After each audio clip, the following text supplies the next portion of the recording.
Hello everyone, just want to take a minute today, well, a couple of minutes, and talk to you about my Gibson Les Paul Traditional Pro 2 with a few modifications.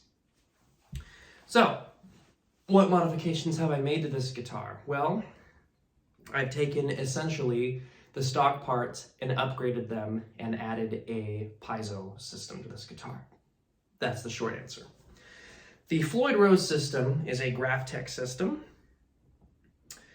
The bridge pickup here is a 498T and the neck is a 496R. These two parts here are the exact same parts on Alex Lifeson's signature Access custom Gibson Les Paul. I find that these pickups have a very warm kind of mid-rangey sound. They're not too hot, but they definitely really sit nicely in a mix. One of the bands I play in is a Rush tribute band, and they just sit perfectly in the mix, right under the bass, kind of floating on top of the keyboards, and they just kind of really just hold up well, and they have a lot of mid-range, but they also have some high-end and some low-end too, but they're more mid-driven, which gives it that nice push in the mix. If you take a look down here, I've got two input jacks. This one is the magnetic, which obviously goes for both of the pickups, the bridge and the neck. The other input I have is for the Piezo, and I have the Piezo pickups underneath the bridge here in the Floyd system. And this runs completely independent from the magnetic jack. And this knob here, which would normally be the tone for the bridge pickup, this becomes a master tone, and this becomes the volume for the Piezo. And when I use this on stage, I run this out with a Bluetooth wireless into a DI that has a mute button, so I can essentially use that as a pedal and turn it on and off. It goes from the DI to front of house, two totally separate signal paths from the magnetic pickup, and it's a really good way to blend your signal and not have your Piezo coming out of your amp, because you don't want an acoustic guitar coming out of your amplifier with your magnetic sound. That just doesn't sound right. The next feature on this guitar that I had modded is the volume knob for the bridge and the neck pickup. I can coil tap them. So if I go up, it's single coil mode, down is humbucker mode. However, these are wired to be series in parallel, so there's no hum, which is a really cool feature because I can switch between humbucker to single coil, right?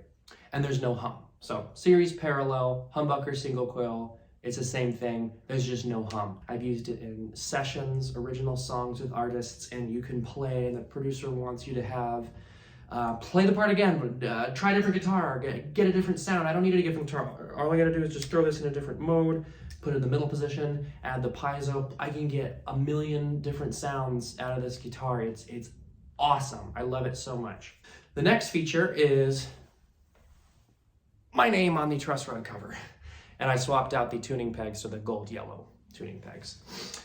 So that's about it for the features. Let's stop talking and let's start playing. Let me show you some of the awesome features of this guitar.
kind of gives you a general idea of the guitar. If you want to know anything else about it, or if you have any more questions, post your comments below. I've got some more gear reviews coming out, and I'm going to be doing some lessons and some song tutorials, and some tips and some various stuff. So stay tuned, and we'll see you real soon.